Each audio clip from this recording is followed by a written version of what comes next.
Selamat siang dan salam sejahtera untuk kita sekalian. Yang terhormat para dosen penguji UKIN PPG dalam jabatan Pendidikan Agama Katolik Sekolah Tinggi Katolik Santo Yakobus Merauke.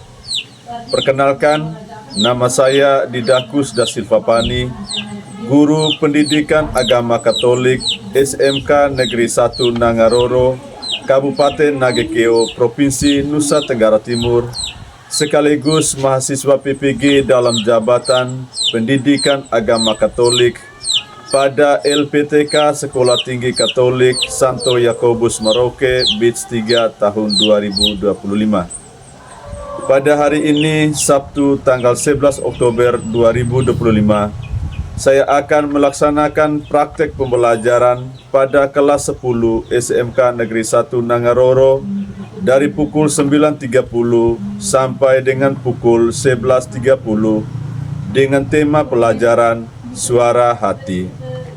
Berikut video saya.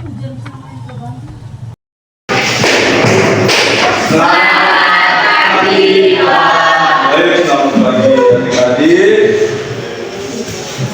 Apa kabar hari ini? Baik, selamat pagi dan salam bertemu lagi dalam mata pelajaran Pendidikan Agama Katolik kelas 10. Pada hari ini kita akan mengikuti kegiatan pendalaman bersama materi kita yang ketiga, yaitu tentang suara hati. Sebelum kita memulai semua kegiatan kita pada pagi hingga siang hari ini, marilah kita awali semuanya dalam doa. Saya minta satu orang untuk berdoa. Siapa yang bisa berdoa? Ya, silakan maju.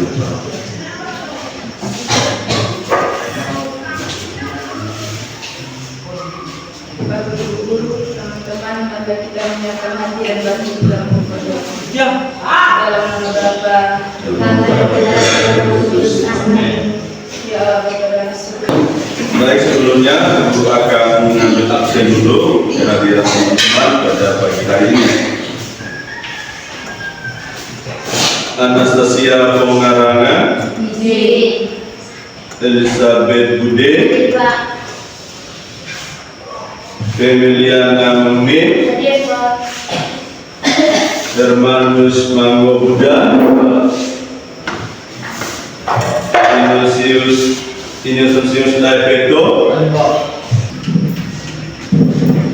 Baiklah teman-teman, pagi hari ini kita akan mendalami bersama materi kita tentang suara hati.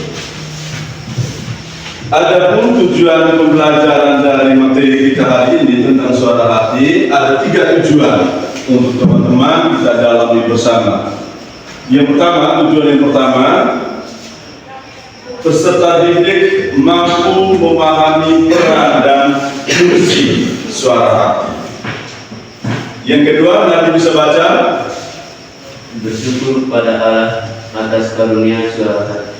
Baik, yang kedua itu setelah kita mendalami bersama tentang topik suara hati, kita selalu bersyukur kepada Allah atas karunia Allah kepada kita tentang suara hati. Masih ingat tentang citra Allah? Ya. Mengapa manusia dikatakan sebagai citra Allah? Siapa yang bisa? Saya, Pak. Ya, Nona, Lucy.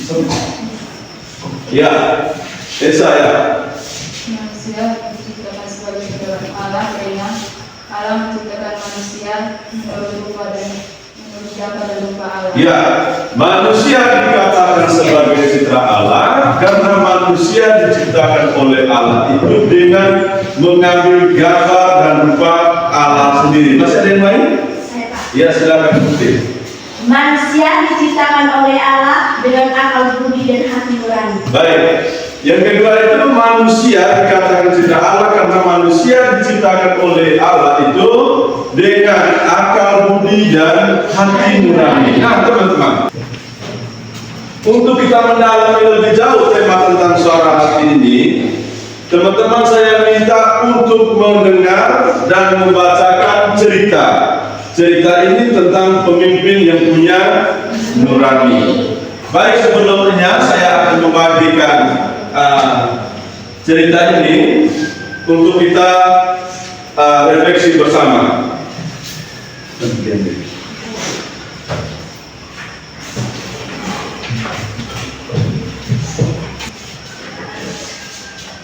Pemimpin yang punya nurani. Ada seorang putra mahkota yang bersiap-siap menyongsong hari pelantikannya sebagai raja. Kita akan diskusikan tanya jawab bersama tentang cerita itu. Sudah dengar semua tadi, no? Sudah. Baik. Pertanyaan pertama untuk kita dialog bersama. Bagaimana perasaan teman-teman ketika mendengarkan cerita tadi? Ya, silakan. Perasaan saya setelah membaca cerita pemimpin yang punya nurani adalah saya merasa kagum dan terinspirasi. Setelah membaca seseorang pemimpin yang memiliki suara hati, biasanya timbul rasa kagum dan hormat. Pemimpin yang berani mengikuti suara hatinya menunjukkan kejujuran, keberanian, dan kepedulian terhadap rakyatnya. Perasaan ini menimbulkan inspirasi untuk meneladani sikap tersebut dalam kehidupan pribadi. Contohnya, saya kagum karena pemimpin itu tetap memilih kebenaran meskipun menghadapi tekanan besar. Baik. Nurul tadi mengatakan bahwa merasa kagum dengan cerita tadi. Mungkin ada yang lain? Ya, silakan. Susi. Perasaan saya saat membaca cerita di atas adalah cerita ini menggambarkan semakinnya empati dan tanggung jawab seorang pemimpin terhadap rakyatnya. Iya, rasa empati yang muncul dalam diri kita, dalam diri Susi tadi. Pada kesempatan selanjutnya, saya minta teman-teman bentuk dalam kelompok diskusi. Untuk soal diskusi, kita mendalami bersama, mencari tahu bersama. Soalnya nomor 1, apa arti dan makna dari suara hati? Soal nomor 2, apa fungsi dari suara hati? Soal yang ketiga, bagaimana cara kerja suara hati? Dan soal yang keempat, yaitu bagaimana cara membina suara hati.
Sudah selesai diskusinya? Oke, baik.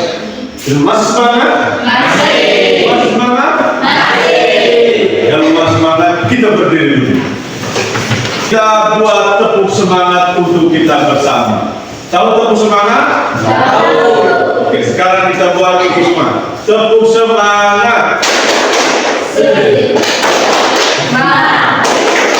Nah, ya, terima kasih. Silakan duduk. Apa arti dan makna dari suara hati? Silakan satu orang dari kelompok satu berdiri dan membaca hasil diskusi untuk nomor 1. Yang lain mendengarnya secara baik. Nomor 1, apa arti dan makna suara hati? Hati nurani sendiri dapat diartikan secara luas dan secara sempit. Arti luas, hati nurani berarti kesadaran moral yang tumbuh dalam berkembang dalam hati manusia, keinsyafan akan adanya kewajiban. Arti sempit, hati nurani merupakan penerapan kesadaran moral di atas dalam situasi konkret. Suara hati yang menilai suatu tindakan manusia benar atau salah, baik atau buruk. Hati nurani tampil sebagai hakim yang baik dan jujur, walaupun dapat keliru. Suara hati adalah suara Allah, maka melawan suara hati berarti melawan Allah. Agar kita setia pada kehendak Allah, kita perlu bersatu dengan Roh Kudus dan mengandalkan kekuatannya. Baik, terima kasih untuk kelompok 1. Kita tepuk tangan untuk kelompok 1. Baik teman-teman, setelah kita mendalami diskusi bersama berkaitan dengan apa arti dan makna dari suara hati, apa fungsi suara hati, bagaimana cara kerja suara hati, dan yang terakhir bagaimana cara membina suara hati. Baik teman-teman, dengan baik-baik. Jadi kita lihat yang pertama, arti dan makna dari suara hati. Suara hati itu berasal dari bahasa Latin dan bahasa Inggris. Bahasa Latinnya dia mengatakan bahwa conscientia dalam bahasa Latin. Dalam bahasa Inggris dia bilang conscience, artinya kesadaran atau pengetahuan. Nah, jadi suara hati itu merupakan kesadaran moral. Ya, suara hati itu adalah kesadaran moral yang tumbuh dan berkembang di dalam hati manusia, dalam hati luasnya. Ya, jadi saya ulangi lagi bahwa suara hati itu adalah kesadaran moral yang tumbuh dan berkembang dalam hati manusia itu sendiri secara luas, hati luasnya. Lalu kedua, suara hati sedalam hati sempit yang mengatakan bahwa sebagai penerapan apa yang kita sadar, penerapan kesadaran moral. Contohnya, misalnya saya ini sadar saya ini sebagai anak sekolah, ini kesadaran moral, benar kan? Kesadaran moral. Nah, yang kita sadar ini perlu yang mau kita buat, kita lakukan, atau kita laksanakan. Jadi penerapannya adalah datang ke sekolah, kerja tugas. Itu kita punya yang mau melakukan apa yang kita sadar. Baik, itu yang pertama. Yang kedua, suara hati itu adalah suara Allah. Tadi kelompok 1 sudah jelas baca ya. Suara hati adalah suara Allah. Maka melawan suara hati itu kita melawan Tuhan Allah. Itu ada dua pengertian dari suara hati. Lalu suara hati juga menilai tindakan dari manusia itu sendiri. Apa yang kita lakukan itu suara hati yang menilai. Yang kita lakukan itu, apakah tindakan kita itu manusia itu benar, atau apakah tindakan manusia itu salah. Nah, ketika tindakan manusia itu benar, maka suara hati itu membuat diri manusia itu tenang. Dia merasa senang karena yang dia lakukan itu benar. Tetapi kalau yang kita lakukan perilaku manusia lakukan itu salah, maka suara hati itu membuat manusia itu tidak tenang. Dia merasa tidak aman, dia merasa cemas karena apa yang dilakukan itu salah.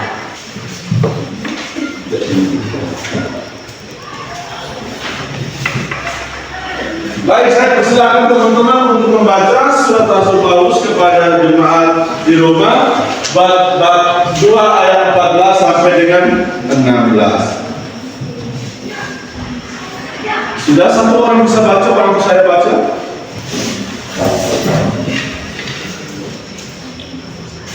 Hukuman Allah atas semua orang. Roma bab 2 ayat 14 sampai 16.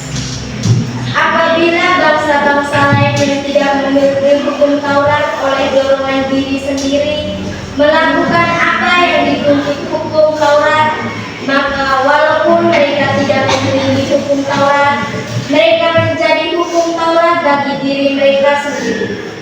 Sebab dengan itu mereka menunjukkan bahwa isi hukum Taurat ada tertulis di dalam hati mereka, dan suara hati mereka turut bersaksi, dan pikiran mereka saling menuduh atau saling membela.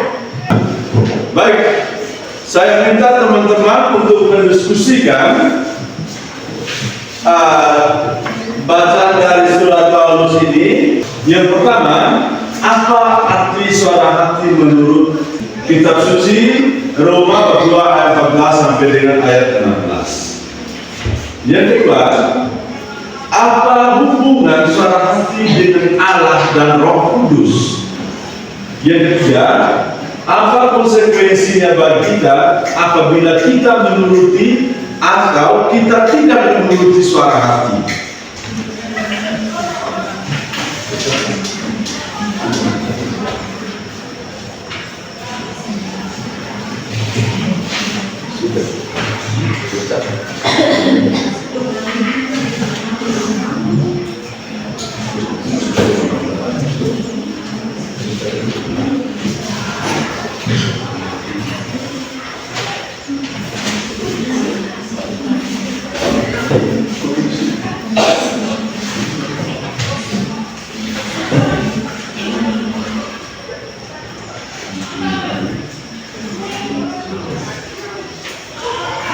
Mana yang mau lebih dahulu?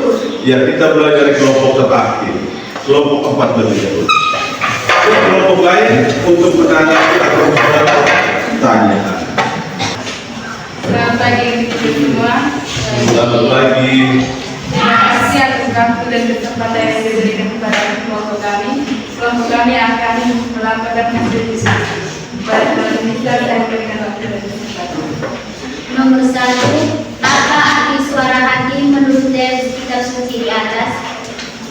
Suara hati adalah hukum yang ada di dalam lubuk hati manusia yang tidak diterima dari dirinya sendiri, melainkan harus ditaati. Suara hati selalu menyuruhkan untuk mencintai dan melakukan hal yang baik serta menghindari hal yang jahat. Nomor 2, apa hubungan suara hati dengan Allah dan Roh Kudus? Suara hati adalah fungsi manusia yang paling rahasia, di mana manusia seorang diri bersama Allah dan pesannya menggema dalam hati manusia. Hati nurani menunjukkan bahwa isi hukum Taurat ada tertulis di dalam hati manusia. Nomor 3, apa konsekuensinya bagi kita apabila kita menuruti atau tidak? Konsekuensinya adalah manusia akan diadili sesuai dengan hukum yang ditulis oleh Allah di dalam hatinya. Pikiran manusia akan saling mendukung atau membela ketika suara hati turut bersaksi. Nomor 4, apa hubungan suara hati dengan kasih kepada sesama? Berkat hati nurani, manusia dapat mengenal. Jawab, berkat hati nurani, manusia dapat mengenal hukum yang dilaksanakan dalam cinta kasih terhadap Allah dan sesama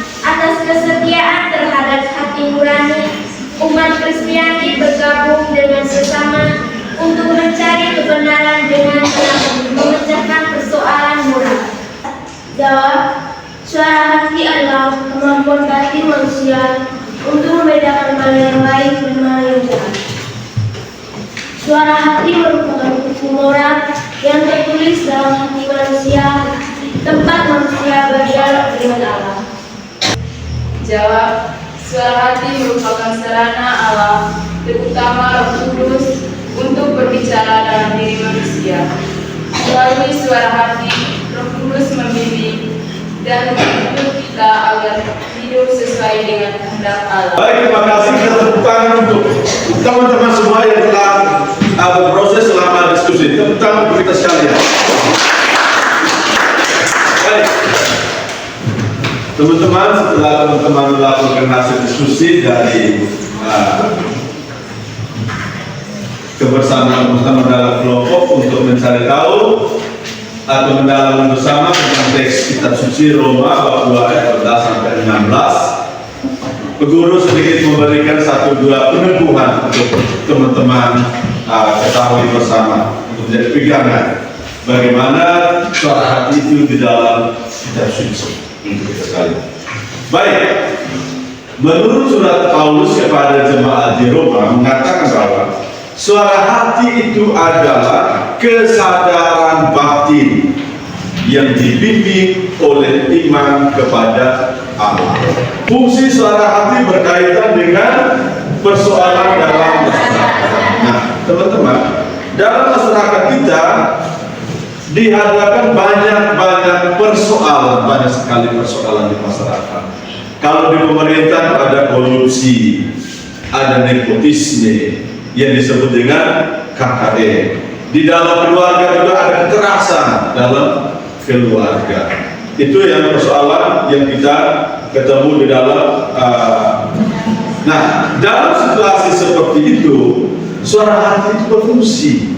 Ya, ketika ada KKN, ada kekerasan dalam rumah tangga, ada diskriminasi terhadap kaum perempuan, itu suara hati itu berfungsi, yaitu suara hati menuntut manusia untuk tetap berpegang pada nilai kebenaran, nilai kejujuran, dan nilai keadilan. Jadi itu fungsi dari suara hati menurut kitab suci Roma bab 2 ayat 14 sampai 16. Baik, teman-teman. Setelah kita mendalami materi kita tentang suara hati, apa teman-teman semua sudah paham? Dari awal tadi sampai sekarang masih paham? Masih. Baik. Masih semangat? Masih. Kalau masih semangat, sekarang saya minta teman-teman untuk menuliskan refleksi teman-teman berkaitan dengan materi kita hari ini.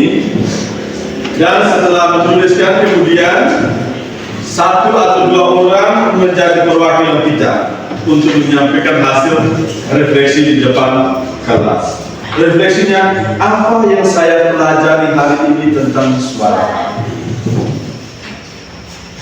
Yang teman-teman mau refleksi, silakan menulis. Apa yang saya pelajari hari ini tentang suara hati?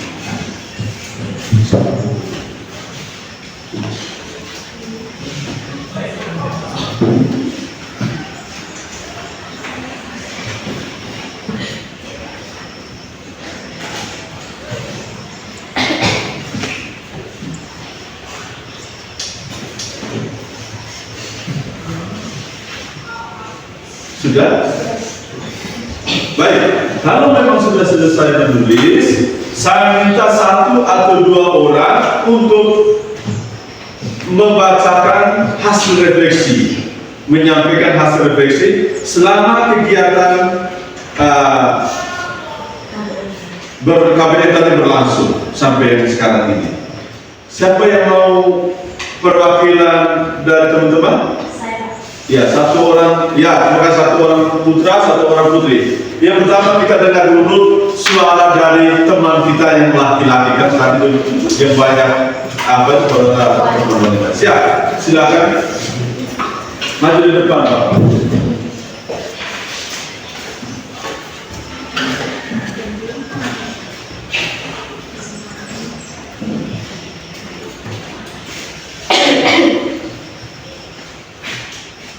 Selamat siang Pak Guru dan teman-teman. Selamat siang.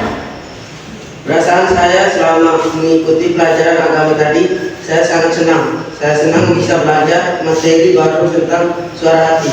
Senang juga bisa berdiskusi dengan teman-teman dan mendapatkan pengalaman baru. Dari materi ini, saya belajar bahwa suara hati sebenarnya adalah suara Allah sendiri.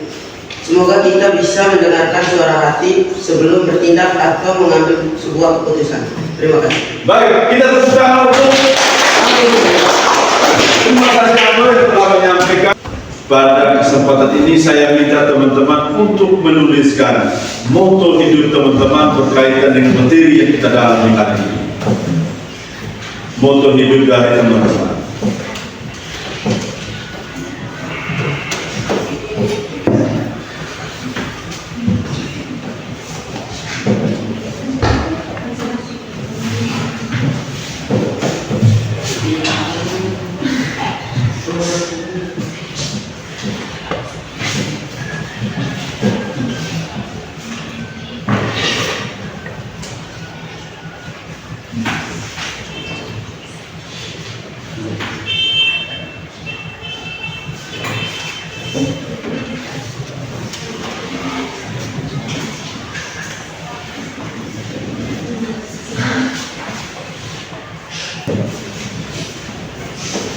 Baik, teman-teman sudah menuliskan moto semua?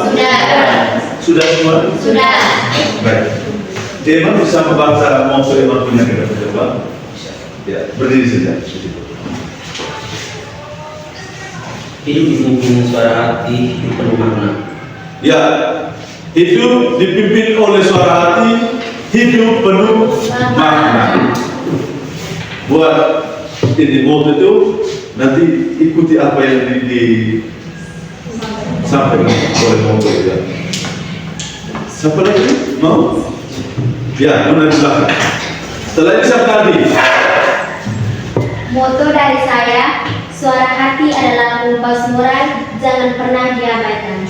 Mengingatkan bahwa suara hati adalah penuntun moral yang harus selalu diikuti. Ya, terima kasih penuntun moral, suara hati penuntun moral. Nanti dibaca. Moto saya adalah dengarkan suara hati, wujudkan kebenaran. Ya, dengarkan suara hati, wujudkan kebenaran. Nanti jangan terlambat lagi datang sekolah. Dengarkan suara hati, wujudkan kebenaran. Apa yang dibuat oleh moto yang dibuat itu harus laksanakan. Siapa lagi?